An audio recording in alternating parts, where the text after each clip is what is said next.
Review, we sought the view from the House Republican caucus. I spoke with Representative Jason Chaffetz of Utah. Congressman Chaffetz, welcome.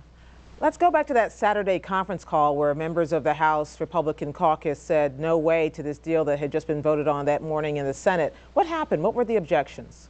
Well, the Speaker threw out what the Senate had done, and then for literally an hour and a half, there was a chorus of member after member from coast to coast expressing frustration that we, as the House Republicans and Democrats too, had joined us in doing the responsible thing and passing a year-long extension. But that package also had a number of other things in it. And so for the Senate to just line up in punt formation and say, we'll just do this in 60 days, we feel like is a punt of their responsibilities. It's the irresponsible thing to do, and it exacerbates the problem. The White House spokesman have been saying today this is something that Republicans saw coming, that the Speaker gave kind of a tacit nod to, and therefore they say there's a little bit of cookie theater going on here.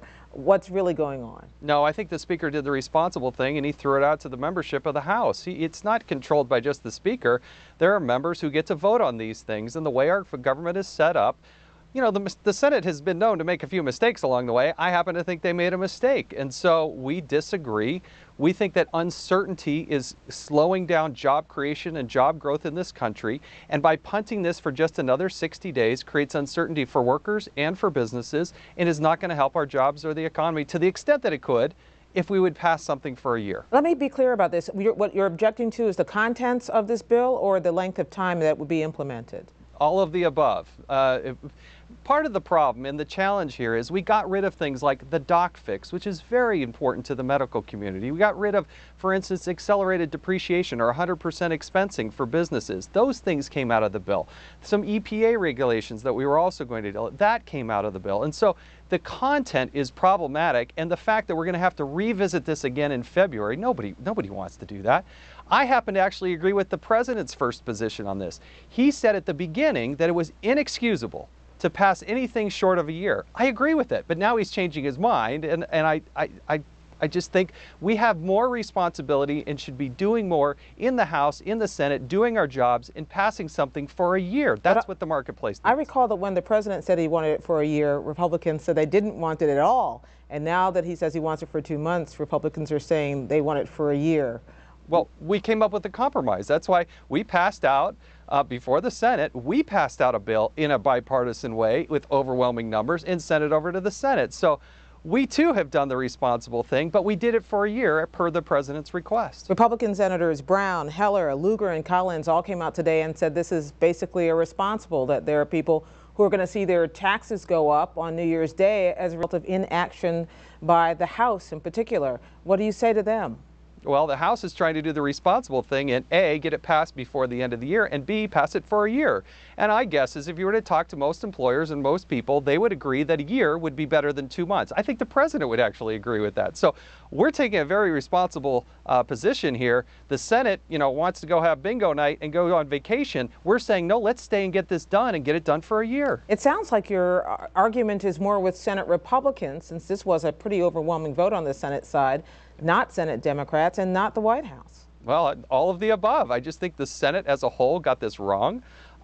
It happens from time to time. That's the way our Constitution was set up, so that you had this back and forth. This is a healthy part of the process. But now that we're here and we're back in Washington, D.C., going to be voting tonight, let's get it right and pass it out for a year. But get some of this other stuff back in here that will help jobs in the economy. That's what it's all about. Any chance that there will be 25 or 26 House Republicans who won't agree with you and therefore it'll go over tonight?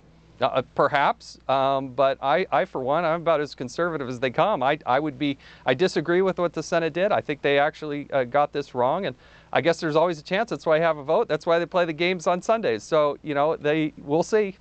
The people in the Senate Republicans, a lot of the Senate Democrats, the White House, they are all saying that this is take it or leave it, and that if taxes go up on January 1st, it's essentially your fault. What do you say to them? That's kind of comical. It just sounds like political gamesmanship, take it or leave it. You know, oh, come on, all these grandiose statements. The House has passed something, the Senate has passed something. They should go to the conference committee, try to come up with a reasonable compromise between the two, and then allow us to vote on that. That's a 200-plus year history in the United States of America. We're not trying to ask for something new. Let's find something between the two, and I think we can get there. The flip side of the argument, and I'll rephrase it another way, is Jamie at the White House today saying that what you are in effect doing is you're playing politics with the paychecks of 160 million people. No, I'm trying to do it for a year where the Senate and the President are now arguing that 60 days is better. I would disagree with that. There are also some very important things in here, like dealing with the doc fix and dealing with how businesses do expensing and these types of things that will actually help jobs in the economy. If you have a senior at home who's worried about getting somebody on Medicare to find a doctor and that doctor doesn't know what their reimbursement rate is going to be, that's a problem. And we're trying to solve it right now because that's going to hurt our economy moving forward. If this is an intra-party disagreement, are there conversations going on between senators and members of the House about how to come up with a conclusion that everybody could agree on? Absolutely. That's why we're back in town. I was not expecting to be here in Washington, D.C., but the House Republicans and the House Democrats, we're back at work, and the Senate should come back to work as well. Jason Chaffetz, Congressman from Utah, thank you very much. Thanks, Gwen.